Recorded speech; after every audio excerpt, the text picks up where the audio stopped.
Hola, buenas tardes. En primer lugar, Fernando, agradecerte tus palabras de cariño, agradecerte esas fotos que me han traído unos recuerdos maravillosos de nuestra juventud. Esta mañana hablaba en el acto del doctor honoris causa de esa filosofía china en la cual un proverbio dice algo así como que si quieres viajar rápido, viaja solo, y si quieres viajar lejos, viaja mejor acompañado. Y Fernando realmente ha sido una de esas personas que ha viajado conmigo durante mi etapa no solo profesional, como él ha indicado, sino también a nivel personal. Y muchas de estas fotos que pones aquí me traen unos recuerdos realmente extraordinarios de nuestra juventud. He de decir que Fernando era el que metía todos los goles de nuestro equipo. Ha sido muy modesto, pero ganamos por él, porque metía todos los goles. Para mí también es un placer, muchas gracias Fernando, para mí es un placer ver caras conocidas. Muchos de vosotros habéis formado parte también de ese devenir personal y profesional, y veros aquí hoy pues me llena de emoción.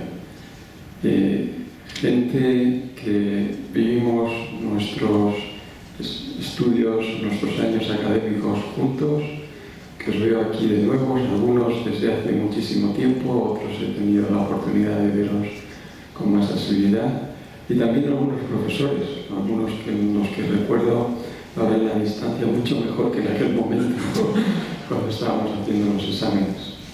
En definitiva, pues me siento muy a gusto estando aquí en esta casa. Es la primera vez que vengo, pero me siento muy contento y muy a gusto estar rodeado de farmacéuticos, de amigos en general. Muchas gracias por venir.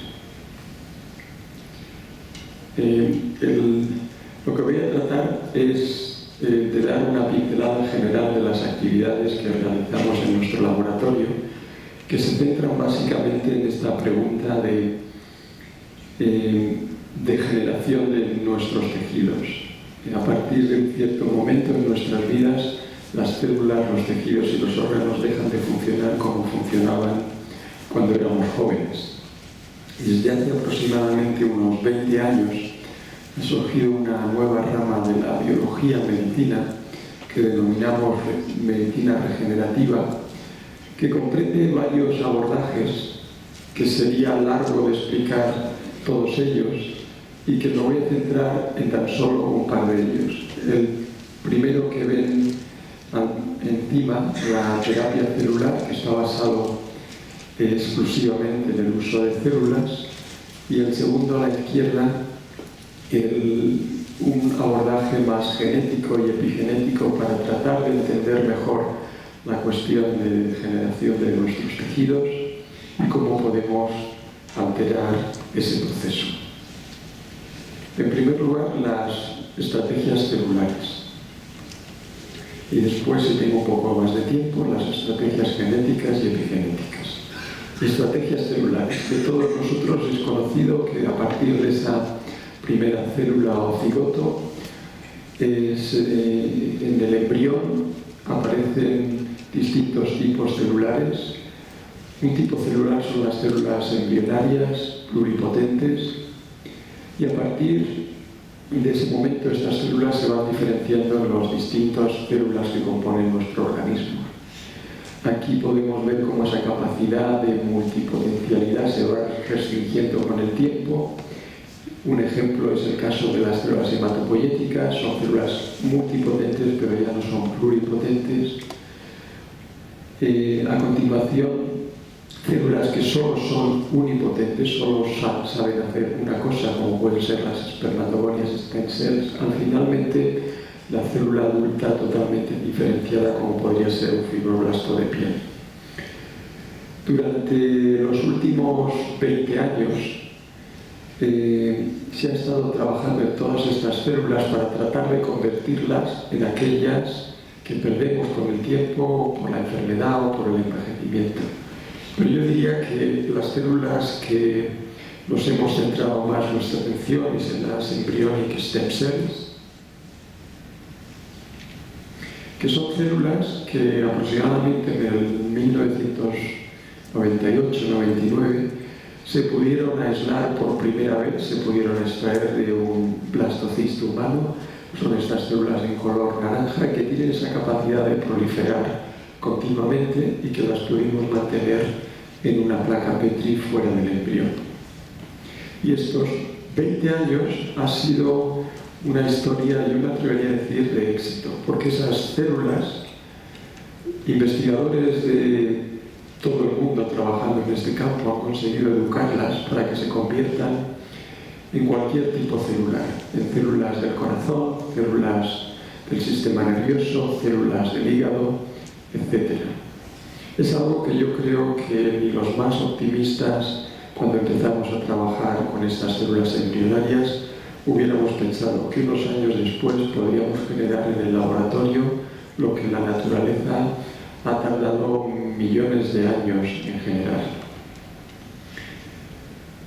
La pregunta es, todo lo que usted me está diciendo, se preguntarán, si son ustedes capaces de generar todas estas células, ¿por qué no están hoy en día en la clínica? ¿Por qué no se usan como fuente de trasplante y curan a pacientes? Y la respuesta a esa pregunta, que es muy legítima, creo que la puedo ilustrar con este ejemplo. Estos son cardiomiocitos que se obtienen en el laboratorio. A partir de un fibroblasto, a partir de un simple pelo, se puede conseguir estos cardiomiocitos en la placa Petri. Y aunque a primera vista son cardiomiocitos que laten, que parecen ser funcionales, si los comparamos con el cardiomiocito que produce el embrión, pues tienen muy poco que ver. Este es el cardiomiocito que produce el embrión, normalmente esta estructura típica sarcomérica, y este es el mejor cardiomiocito del mejor protocolo que existe en cualquier laboratorio de investigación tratando de obtener cardiomiocitos. Se parece, pero no es el mismo. Siempre pongo el ejemplo de cuando duplicamos la llave de casa. Se parece, pero no abre la puerta. Tenemos todavía que mejorar ese último proceso de maduración. Y es lo que creo que en los próximos 10 años los laboratorios dedicados a la diferenciación o educación de estas células embrionarias en determinados tipos celulares tendremos que trabajar y entender mejor. Porque estos cardiomiocitos, esas neuronas, esos hepatocitos todavía son hepatocitos fetales y que no son funcionales cuando son trasplantados a un organismo. El motivo es fácil, simplemente estamos haciendo experimentos de prueba y error, añadimos determinados factores a ver si algún día lo conseguimos, lo que quiere decir que lo podemos conseguir mañana o dentro de 10 años podría estar contándole lo mismo. Espero que no sea así. Ese es el problema fundamental por el cual todas estas células que se han generado en el laboratorio todavía no están en la clínica. En los últimos 2 o 3 años se han empezado a obtener no ya células a nivel individual, sino estructuras más completas que denominamos organoides, pequeños órganos como el cerebro, el ojo,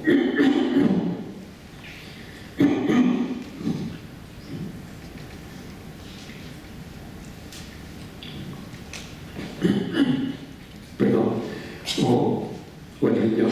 Me gustaría hacer una pausa aquí de la importancia de cuando se trabaja en la investigación, y muchos de ustedes así lo hacen, de realmente pararse en algún momento del proyecto, pensar lo que se está haciendo y no dejar ningún resultado negativo sin explorarlo más.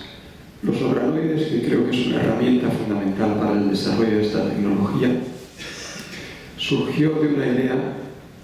Yo estaba realizando mi estadía postdoctoral en Los Ángeles y un compañero mío japonés, en aquel momento estábamos inyectando embriones que requieren una destreza manual relativa. Normalmente inyectábamos 1000 embriones cada mañana y este compañero no tenía las manos muy diestras y solo conseguía inyectar un embrión o dos cada mañana y el embrión estaba destruido. Al cabo de un año de probar y probar, totalmente deprimido, dijo: yo así no puedo continuar, nunca voy a ser capaz de manipular un embrión. Y hablando y tratando de ayudarnos mutuamente, se nos ocurrió la idea de que más que trabajar con células, deberíamos trabajar con un conjunto de células, y pensamos en esta idea de los organoides. O sea que esto de los organoides, que creo que es una herramienta fundamental para el futuro, surgió de la inhabilidad de nuestras manos para poder inyectar embriones. No hay nada que al final uno no pueda sacar provecho.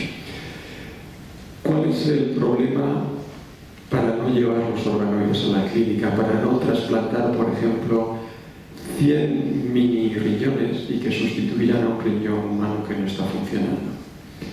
El problema ahora mismo es que estas estructuras carecen de vasos sanguíneos y de nervios. Contienen todos los demás elementos estructurales, pero de momento nos sirven tan solo como fuente in vitro para testar nuevas moléculas, para testar algunas funciones, pero no todas, por esa falta de vasos sanguíneos que irriguen a todas las células del organoide y también las conexiones nerviosas. Pero en ello se está trabajando y yo estoy convencido que con el paso del tiempo esta tecnología ayudará muy mucho a la medicina regenerativa. Mientras estos dos abordajes siguen su curso, hace ya aproximadamente 5 años pensamos iniciar otro abordaje para tratar de resolver algunos de estos problemas, y es usando la naturaleza y no la placa Petri para generar las células u órganos que necesitamos como sustitutos para aquellos que se van perdiendo con el tiempo, por accidente o la enfermedad. Y este es el concepto que quiero hablarles durante los próximos 5 minutos de quimeras. Especialmente en nuestra cultura, la cultura mediterránea está llena de ejemplos en los cuales se combinan estructuras de un animal con otro, en este caso de un ser humano con un cuerpo de león. El experimento se trata de crear, usando el concepto de quimeras, órganos humanos que puedan ser utilizados para su trasplante. Y funciona algo así, de la siguiente manera. Esto es un embrión de ratón, en el primer día tras la fertilización, y en rojo hemos introducido células de rata. Estamos generando una quimera. Y ese es el único experimento que hacemos, a diferencia del cultivo de células para educarlas que se conviertan en un tipo celular o en otro, en los organoides. Lo único que hacemos es introducir unas células de otra especie animal, de rata en rojo, dentro del blastocisto de un ratón, e implantamos ese blastocisto en la madre y dejamos a la naturaleza que siga su curso normal. De manera extraordinaria, al cabo de unos cuantos días, vemos que esas células embrionarias de rata, que nos ha costado tantos años en el laboratorio poder educarlas a que se conviertan en neuronas, en corazón, en hígado, de manera relativamente fácil, el ratón les educa a las células de rata a que formen parte de su organismo y las diferencia, como pueden ver aquí, en distintos tipos celulares. Ello da lugar a un ratón o rata. Desconozco realmente si esto es una rata o un ratón, porque es una mezcla de células de las dos especies, que tiene una vida normal, totalmente sana, que tiene vida aproximadamente 2 años, y lo único, siempre es la misma broma que hago, es que le digo al veterinario que es un ratón, porque me cobra menos por noche que si le digo que es una rata, pero en realidad no sé si es una rata o un ratón. El resultado es que el nicho que provee el ratón, el blastocisto del ratón, es capaz de educar a las células de rata a convertirse en cualquier tipo celular. Si estamos interesados en obtener un tipo celular específico, nos gustaría dirigir esa diferenciación. Este es un experimento al azar. Como pueden ver aquí, cada vez que hacemos ese experimento, las células de rata se incorporan en distintos órganos y tejidos del ratón. Desconocemos la lógica, pero ocurre cada vez de manera distinta. Si estamos interesados en obtener, por ejemplo, un corazón de rata creciendo En el ratón deberíamos hacer 10.000 experimentos para tener la suerte de que uno de ellos diera lugar a un corazón de rata. Pero podemos hacer un truco genético que nos ayuda a obtener el tejido que queremos. En este caso, imagínense que queremos obtener un páncreas. Podemos eliminar genéticamente el páncreas del huésped, del ratón. Esto lo podemos hacer eliminando determinados genes, como puede ser este gen aquí, PDX1. Al eliminar PDX1 se genera un ratón sin páncreas. Y si al mismo tiempo que hacemos el knockout para este gen introducimos ahora las células de rata, lo que ocurre es que las células de rata, en lugar de migrar hacia los distintos tipos y regiones del embrión, prioritariamente se localizan en el hueco que hemos dejado genéticamente.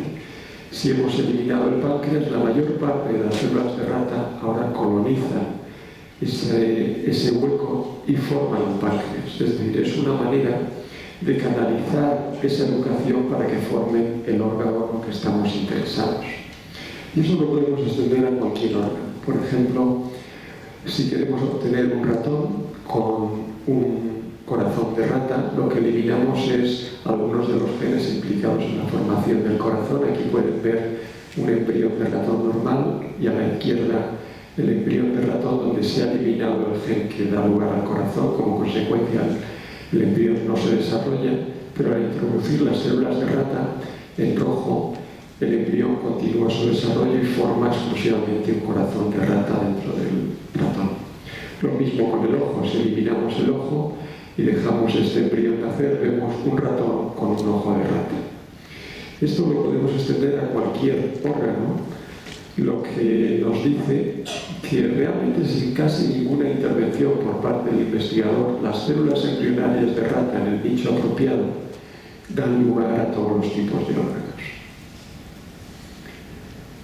El obtener corazón de rata o hígado de rata no tiene ninguna utilidad y no era el motivo principal de esta investigación, sino el tratar de obtener órganos humanos para su trasplante.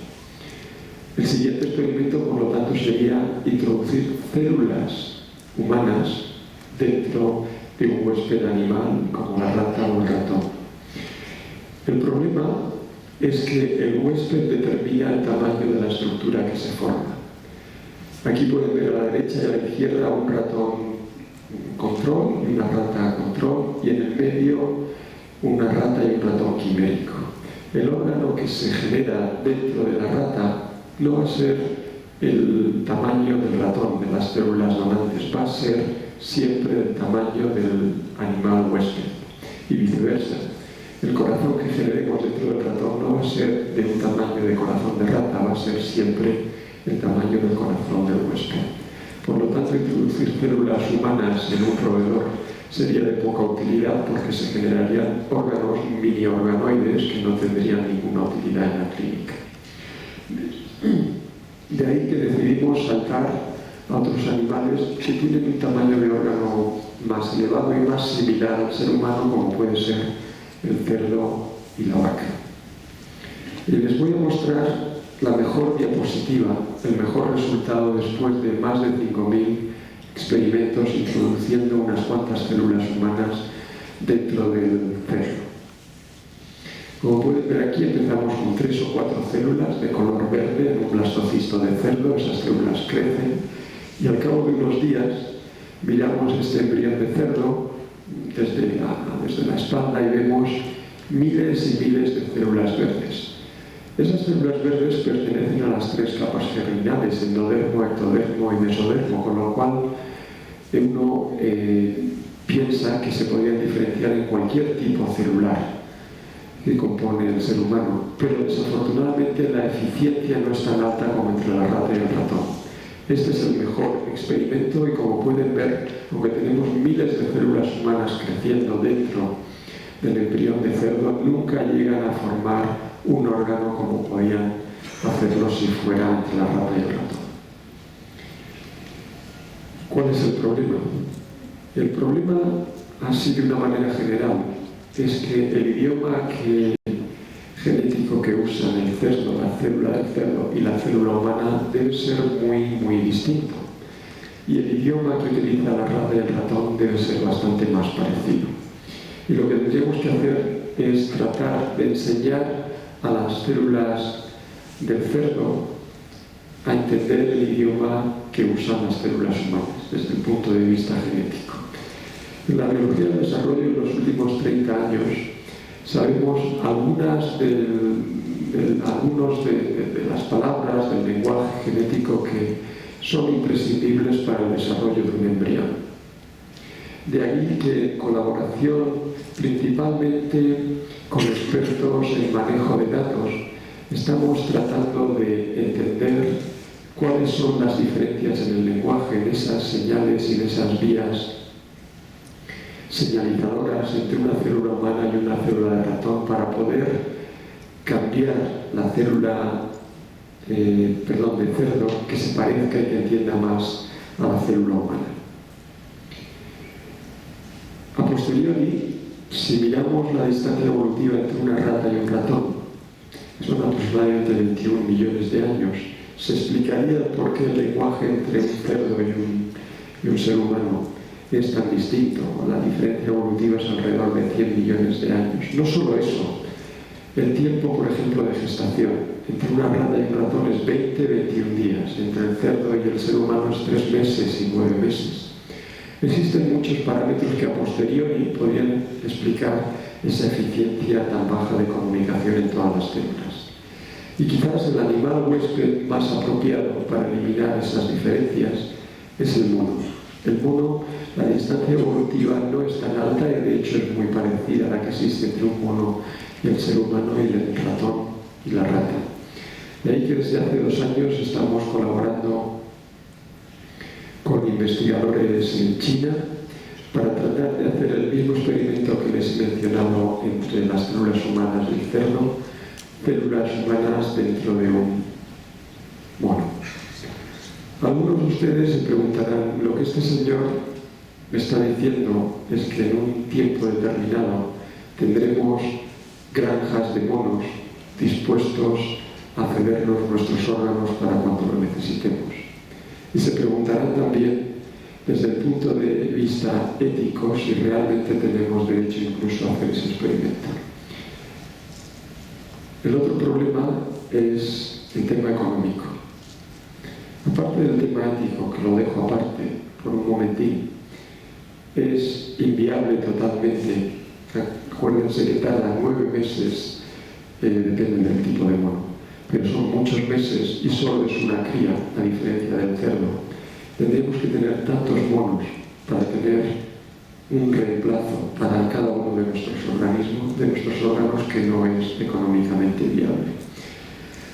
No estamos haciendo este experimento con esa finalidad. Estamos haciendo este experimento para tratar de entender el lenguaje que usa el mono y que usa la célula desde el punto de vista genético. Y una vez que lo entendamos, modificar las vías en el cerdo para poder hacer ese experimento de manera práctica en el cerdo.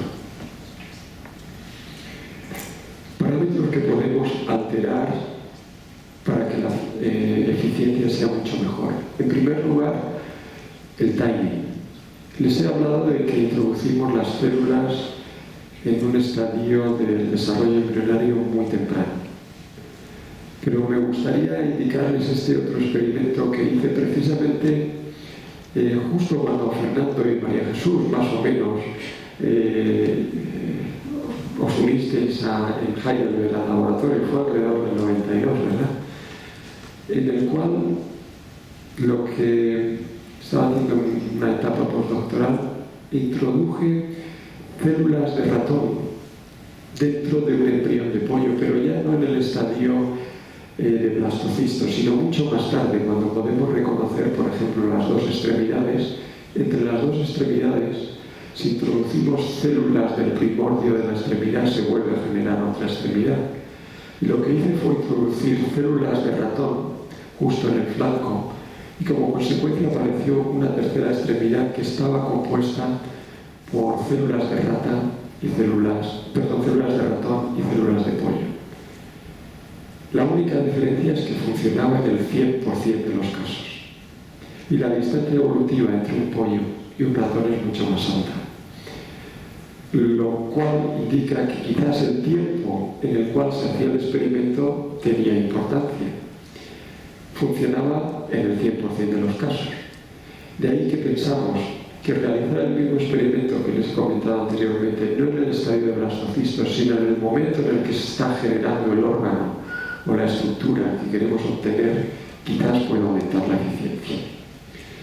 Y como botón de muestra les voy a hablar de un órgano, de dos órganos, el riñón y el hígado.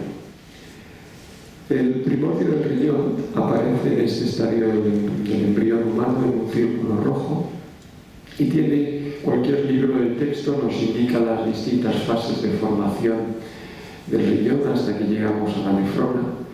Lo que hicimos es aislar células en este estadio embrionario con los progenitores que dan lugar al riñón y tratar de educar esas células de la misma manera que se educan dentro del embrión. Aquí pueden ver en esa primera fase, la foto de la izquierda es una foto real de cómo hemos conseguido asemejar al diagrama en el libro de texto. Esta es ya una segunda fase de segmentación y mayor diferenciación de las nefronas. Y a continuación tomamos estas células y las introducimos ahora en el embrión de pollo y dan lugar a nefronas totalmente funcionales y con una eficiencia mucho mayor. Es decir, que no solo tienen que hablar el mismo lenguaje, sino que lo tienen que hablar en el momento adecuado. Y la diferencia de tiempo en el cual usamos las células donantes con las receptoras puede tener un papel fundamental en el resultado final. Estos primeros experimentos con el pollo los estamos ahora trasladando a animales más grandes y en colaboración con un grupo de expertos en hígado en Galicia. Lo que hacemos es obtener células progenitoras de hígado, en este caso. Utilizamos la oveja como huésped en el momento en el que se está formando el hígado. Y si la película me funciona, sí, creo que sí. Aquí pueden ver el hígado del embrión de la oveja, lo está señalizando el investigador, y ahora con una aguja introducimos dentro del embrión de la oveja. Aquí la aguja está entrando en el primordio del hígado y dejamos caer unas cuantas células progenitoras humanas. El resultado, a diferencia de lo que veíamos cuando inyectábamos el estadio de blastocisto, es espectacular. Esas células progenitoras humanas empiezan a crecer, empiezan a diferenciarse y empiezan a formar parte del riñón, del embrión, del hígado del embrión de la oveja.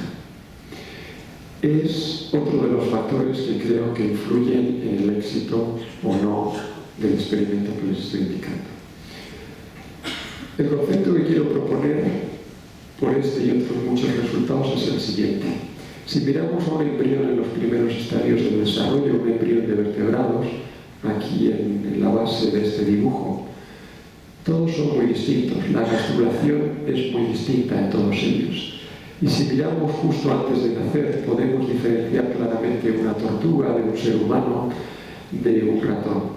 En cambio, existe una etapa del desarrollo que llamamos del estado filotípico, que es este embudo donde es muy difícil distinguir un embrión de otro. Si quitáramos los nombres de estos embriones en ese estadio filotípico, sería muy difícil diferenciar un embrión humano de un embrión de conejo o un embrión de tortuga. Y no solo morfológicamente en este estadio todos los embriones de vertebrados son relativamente similares, sino que más recientemente, y ya gracias a los estudios de secuenciación, es el momento en el desarrollo que todos los vertebrados presentan mayor homología en todas estas vías que les acabo de brevemente indicar. Por ello, el realizar este experimento justo en el momento en que la similitud es mayor, quizás explica por qué la eficiencia es mayor. Y es donde estamos concentrando ahora todos nuestros esfuerzos para tratar de obtener órganos humanos utilizando precisamente este estadio donde la similitud es mayor.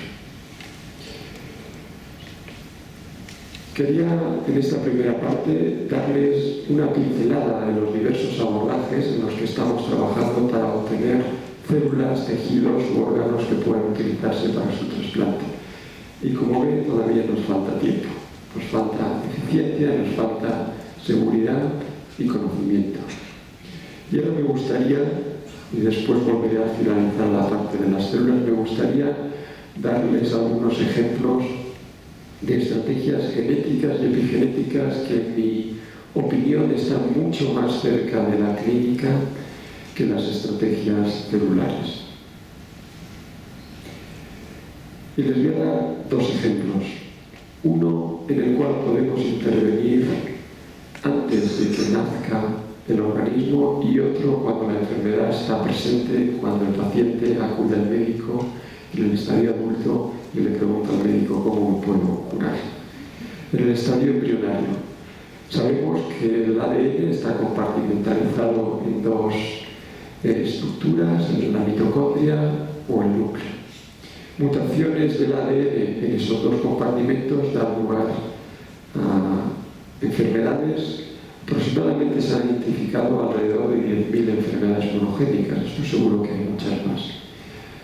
En el caso de mutaciones del ADN en el núcleo, podemos en este momento realmente modificar el ADN del ovocito para prevenir la aparición de esa enfermedad. Y como botón de muestra es esta mutación en este gen que está relacionada con la muerte súbita de una persona sin ningún otro problema, y mutaciones en este y otros genes dan lugar a ese síndrome.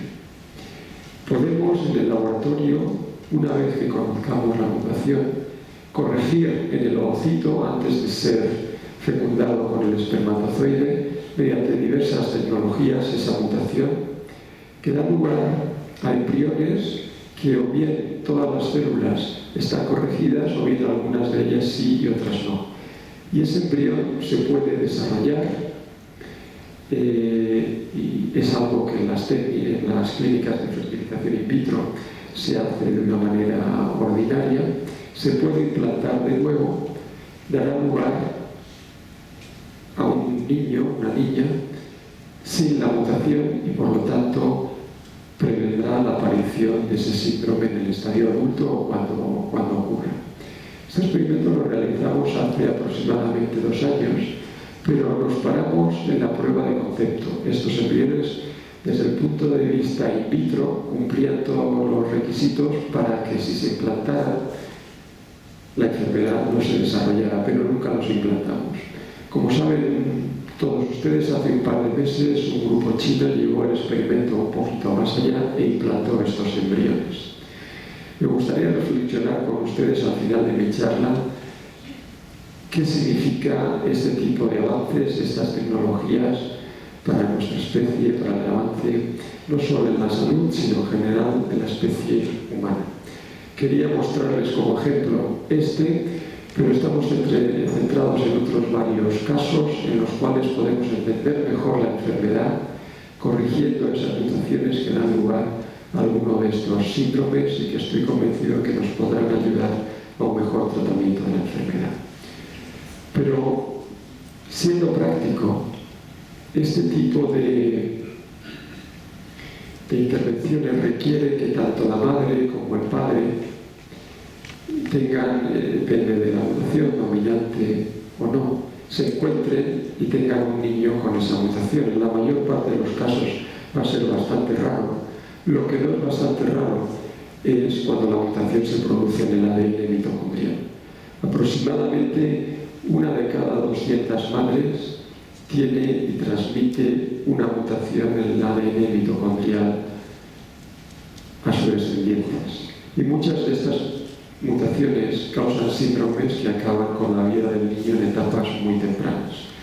Eso es un número muy alto y que desafortunadamente en las técnicas de fertilización in vitro, en las clínicas de fertilización in vitro, no se puede elegir para implantar el embrión que no tiene esa mutación, porque como todos ustedes saben, la segregación del ADN mitocondrial no sigue a Mendel, es al azar, y por lo tanto la selección en la clínica no sirve para nada. De la misma manera que podemos corregir el ADN del nuclear, podemos corregir el ADN mitocondrial. Y el ejemplo se los indico aquí en esta diapositiva. Tenemos un ratón que es una mezcla de dos cepas de ratón que le da el color a la piel blanco y negro. Las mitocondrias de esos dos ratones son idénticas, solo difieren en una base, pero el resto de su ADN es idéntico. Si ponemos el ADN de esos dos tipos de mitocondrias en un gel, podemos distinguir claramente dos tipos de bandas. La que está encima pertenece a un ratón y las dos que están debajo pertenecen al otro ratón. Mediante el uso de endonucleasas podemos eliminar específicamente un tipo de ADN. Como pueden ver aquí, la mayor parte del ADN ahora es de un tipo y no del otro. Y cuando implantamos ese ovocito de este ratón que tiene las dos mitocondrias blanco y negro en una madre, obtenemos un ratón que es de un color, o es blanco o es negro. O sea, somos capaces de eliminar específicamente el ADN mitocondrial que estemos interesados en eliminar, o un tipo o el otro. Tenemos estos ratones aproximadamente en la 7ª generación y mantienen el color blanco, lo que indica claramente que, y lo estamos haciendo con varios síndromes humanos, lo que indica in vitro, lo que indica claramente que alteraciones, modificaciones en el ADN mitocondrial conllevan un fenotipo que en el caso de los humanos puede ser vital para el desarrollo del niño y para la prevención de la enfermedad. Pero la mayor parte de las veces la enfermedad aparece o nos encontramos o el médico se encuentra delante de ella en el estadio adulto. Durante los últimos 30, casi 40 años, no 30, 35, desde el descubrimiento de la recombinación homóloga, sobre todo en el laboratorio de investigación básica, el poder realizar, manipular el genoma de ratones para hacer knockouts, nos ha dado un conocimiento realmente increíble de la función de muchos genes. Lo que ocurre es que en el estadio adulto, a diferencia del estadio embrionario, las células no se dividen tanto. El organismo adulto, la mayor parte de sus células tiene una capacidad de división limitada. Nuestro cerebro, nuestro corazón, nuestro riñón casi no se dividen. Y por lo tanto, usar la recombinación homóloga, que opera principalmente en el estadio del ciclo celular en el cual existe división, no es factible en una célula como la neurona, en una célula como el corazón, que prácticamente no se divide. Por ello necesitamos desarrollar técnicas en las que podamos manipular el genoma de la célula que no se divide. La mayor parte de las enfermedades en el estadio adulto van a aparecer en células que no se dividen. Y es técnicas como la que hemos desarrollado hace aproximadamente un par de años que nos permiten, no voy a entrar en los detalles, es a través del non-homologous enjoining, que nos permiten modificar el genoma de células que no se dividen in vivo. En este caso, aquí podemos ver un ejemplo donde introducimos la proteína GFP de color verde dentro de un cerebro de ratón, y si seccionamos el cerebro de ratón podemos ver que muchas de esas neuronas ahora son verdes. Es decir, podemos hacer knock-ins en células que no se dividen. Creo que esta herramienta nos va a poder permitir atacar cualquier mutación en células, tanto aquellas que se dividen como aquellas que no se dividen en el organismo humano. Solamente un ejemplo de mutaciones en células de la retina. La mayor parte de las células de la retina no se dividen y por lo tanto no disponíamos hasta el año pasado de técnicas que pudieran corregir mutaciones en la retina. En este caso, retinitis pigmentosa cursa con una pérdida de la visión del campo visual relativamente rápida que llega definitivamente a la ceguera. Hemos creado un modelo de rata con la misma mutación. A la izquierda pueden ver la rata control. Las flechas indican el rojo, la proteína que se produce normalmente.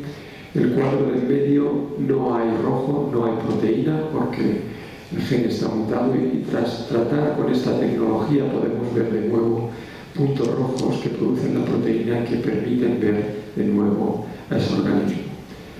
Esta tecnología la hemos trasladado a muchísimos otros tejidos, como el corazón, el músculo, células que normalmente no se dividen y que por lo tanto nos permitiría poder corregir muchísimas de las enfermedades monogénicas en estas células que no se dividen. Pero más que darles ejemplos tras ejemplos, como la retinitis pigmentosa de lo que estamos haciendo en diversas enfermedades, me gustaría cambiar un poco el tema y dedicarlo el resto del tiempo que me queda a la enfermedad que todos nosotros padecemos, que es el envejecimiento. Todos nos hacemos viejos. Y el envejecimiento es con mucho mayor factor de riesgo de cualquier enfermedad.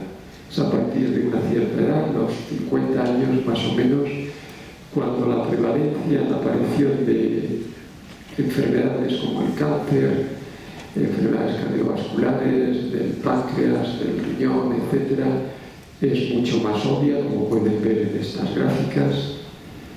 Y nuestra investigación se basa en el concepto de que si podemos enlentecer ese proceso de envejecimiento, quizás podemos alargar la aparición de la enfermedad. Y para ello, tecnologías como las que les acabo de indicar, que nos permiten modificar el genoma de células que no se dividen, nos pueden ayudar no solo a un mejor entendimiento del proceso del envejecimiento, sino realmente a un tratamiento práctico de enfermedades como esta.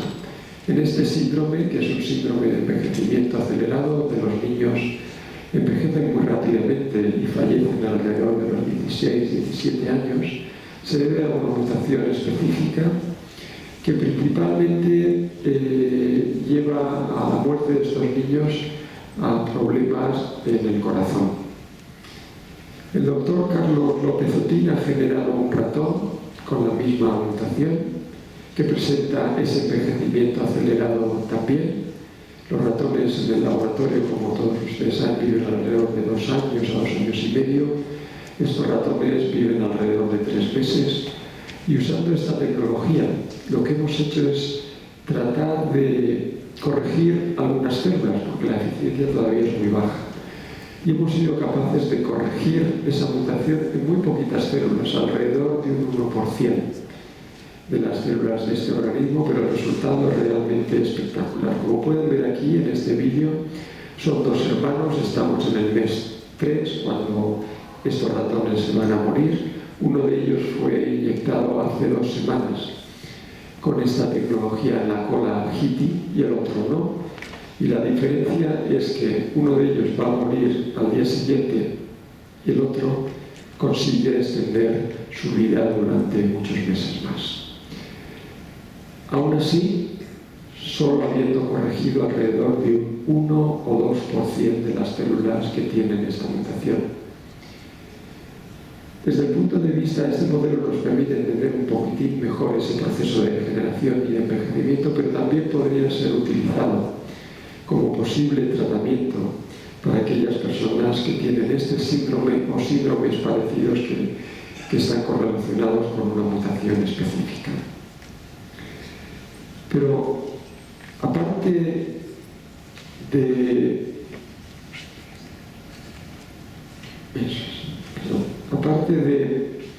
mutaciones específicas en nuestro genoma, me gustaría hacer muchísimo más hincapié en algo que a mi modo de ver tiene mucha mayor importancia en el proceso del envejecimiento, que es la epigenética. Si bien tenemos mutaciones específicas en nuestro genoma y alteraciones que van a conllevar un envejecimiento distinto, en general el proceso de envejecimiento está relacionado con alteraciones en el epigenoma. Ese paisaje de histonas, esas marcas de metilación que van cambiando conforme envejecemos, creo que son no solo consecuencias, sino la causa del envejecimiento, y que por lo tanto alterar el epigenoma puede llevar también a resultados muy similares a que les he mostrado, como es la corrección genética de una mutación específica. El experimento quizás más famoso epigenético es este experimento del doctor Shinya Yamanaka hace aproximadamente 12 años, en el cual, tomando una célula adulta con unas marcas epigenéticas determinadas, las consiguió convertir, añadiendo 4 genes, en una célula embrionaria, en una célula más joven, que podría de nuevo empezar a diferenciarse en cualquier tipo celular. Y a nivel molecular, lo que el doctor Yamanaka estaba haciendo era eliminar la mayor parte de las marcas epigenéticas que este fibroblasto adulto tenía y convertirla en una célula embrionaria con unas marcas totalmente distintas. Ese experimento nos dio alas para tratar de hacerlo en vivo en estos ratones que generó el doctor Carlos López Otín. En este caso no corregimos la mutación. La mutación sigue presente, pero tratamos a este animal con estos 4 factores que va a eliminar la mayor parte de sus marcas epigenéticas. Y el resultado era prácticamente el mismo que si hubiéramos corregido la mutación. Este ratón rejuvenece, este ratón vive mucho más tiempo y si miramos a nivel celular, sus células tienen una capacidad de regeneración mucho mayor. Aún así, todavía teniendo la mutación original, no la hemos corregido. Yo creo que este experimento demuestra claramente la importancia que, independientemente de cómo vengamos de fábrica, independientemente de la herencia que recibamos de nuestros padres, la epigenética puede alterar muy mucho el devenir y la progresión del envejecimiento. Este es un experimento en el cual activamos esos 4 factores al azar en muchas células del organismo y, por lo tanto, como científicos no estamos totalmente satisfechos. Lo que queremos es entender cómo funciona y cuáles son las células que tenemos que realmente activar o desactivar determinadas marcas epigenéticas para conseguir un tipo celular mucho más joven y no otro. Por ello hemos generado diversos ratones donde podemos expresar estos factores específicamente en células determinadas, en nefronas, en células beta, en cardiomiocitos, y tratar de rejuvenecer única y exclusivamente esas células. No me voy a detener a explicarles los resultados, pero simplemente decirles que podemos específicamente rejuvenecer cualquier tipo celular añadiendo estos factores de manera intermitente. El problema, y siempre hay un problema, es que la dosis importa mucho. Y si añadimos estos factores un poquito más tiempo, lo que ocurre es que transformamos esa célula adulta que tiene una función determinada en una célula embrionaria y por lo tanto deja de funcionar. Si un cardiomiocito lo transformamos en una célula embrionaria, el cardiomiocito ya no cumple su función y por lo tanto ese animal va a tener un problema cardíaco. No solo eso, sino que en muchos casos también se generan tumores. Por lo tanto, aunque como herramienta de investigación es ideal para tratar de entender cómo podríamos desdiferenciar células y volverlas a diferenciar, rejuvenecer y volverlas a utilizar para tratar determinadas enfermedades, como estrategia práctica clínica es totalmente inviable. Por ello, y en paralelo, estamos estudiando la posibilidad de que, en lugar de utilizar estos genes, utilizar determinados metabolitos naturales presentes en nuestro organismo que podamos añadir a nuestro organismo o eliminar a voluntad. ¿Y cómo los encontramos? Lo que hicimos es estudiar los cambios metabólicos que experimenta una célula durante su desarrollo desde el estadio pluripotencial hasta un estadio específico. Por ejemplo, estudiar cómo una célula embrionaria se convierte en una neurona y cuáles son los cambios metabólicos que ese proceso conlleva.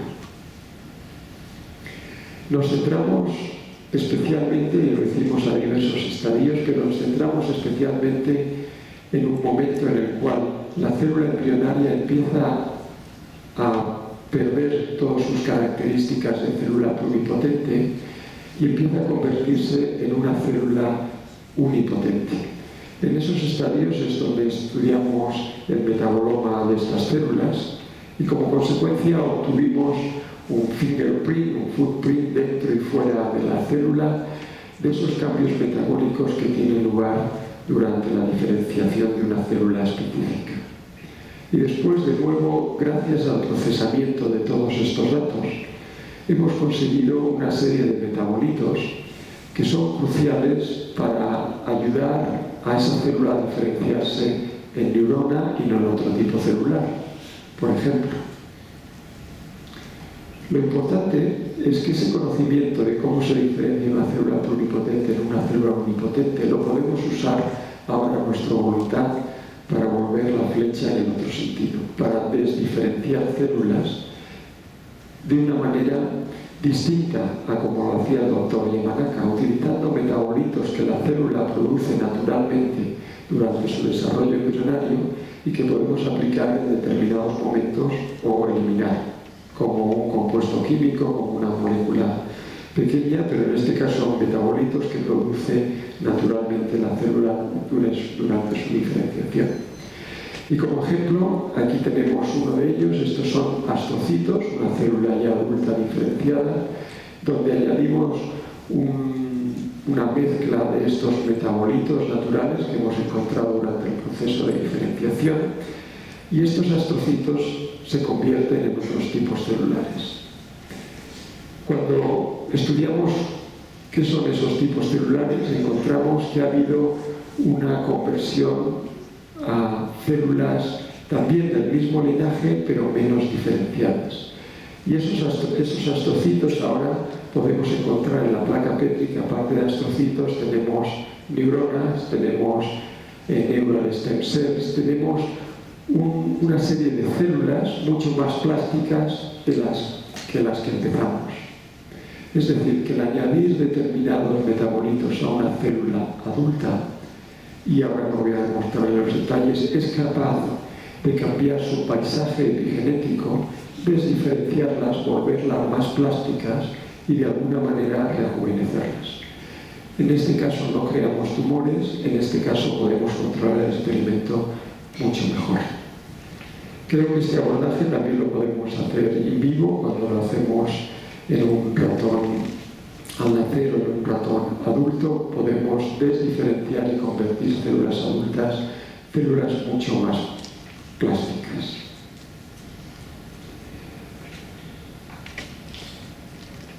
En este momento estamos tratando de entender cuáles son las modificaciones epigenéticas que estos metabolitos están produciendo.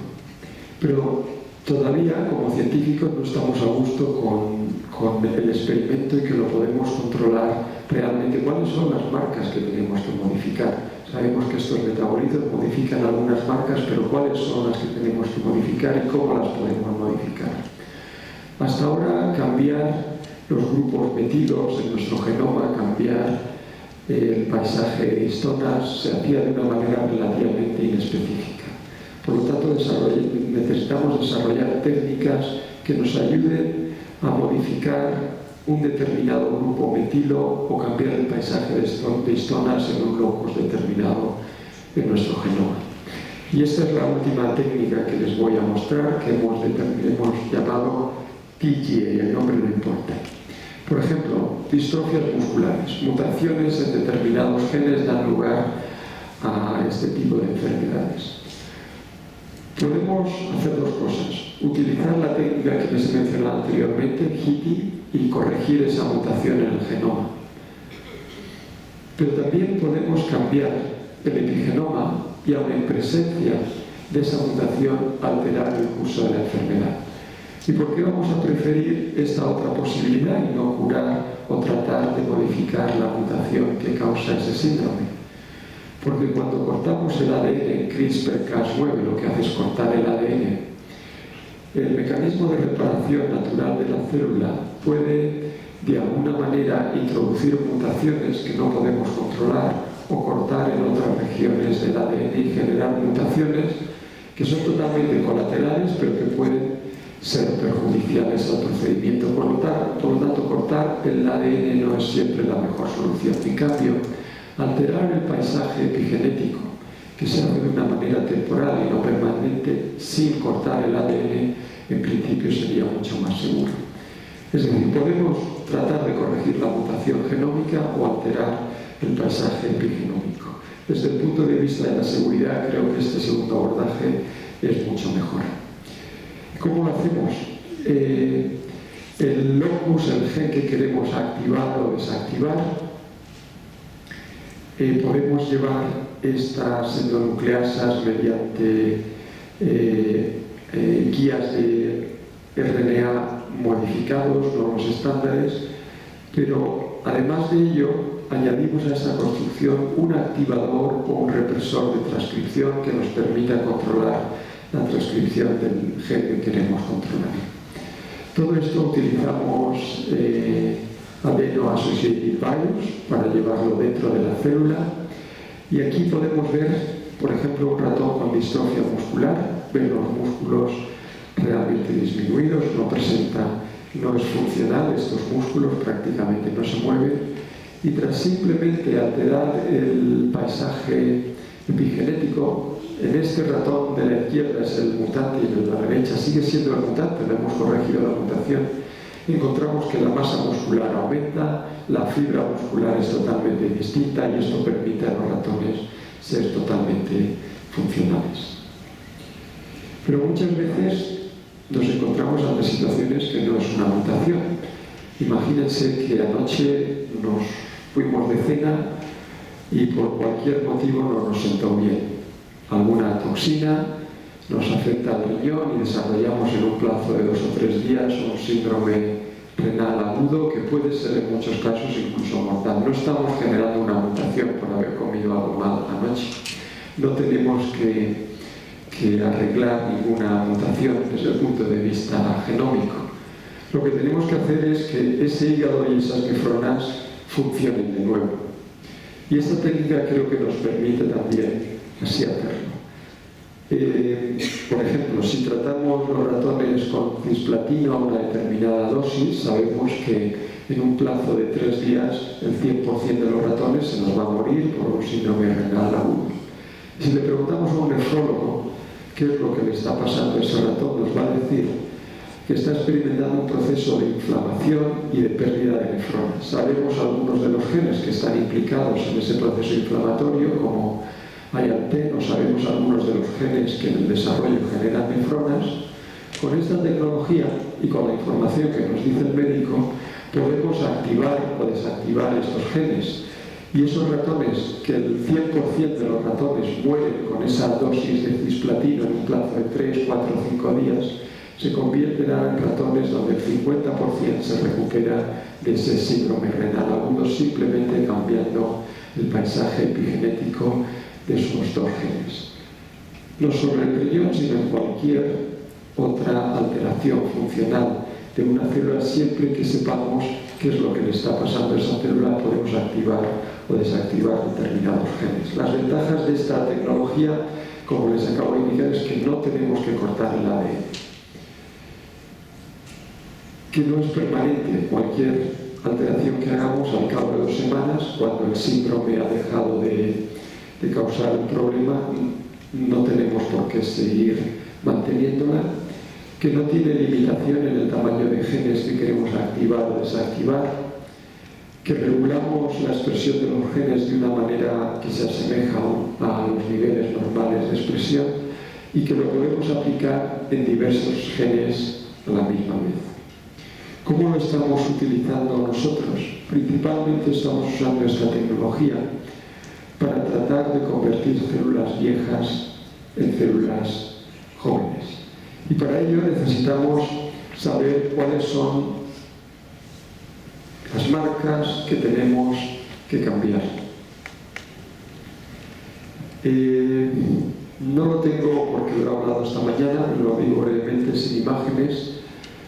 El gobierno chino va a lanzar una iniciativa en las próximas semanas, será pública, en los cuales se van a analizar los patrones epigenéticos del envejecimiento a distintos estadios del envejecimiento de millones y millones de personas.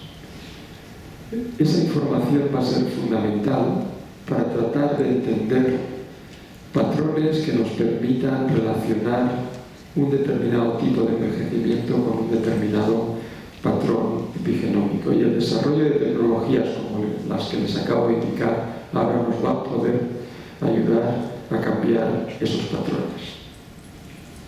Pero me gustaría decir que aparte de todas estas cosas que les he dicho sobre quimeras, sobre modificaciones genéticas y epigenéticas que pueden tener una aplicación práctica, la realidad es que solo las estamos usando en ratones y que muchas veces estos conocimientos no son trasladables al ser humano.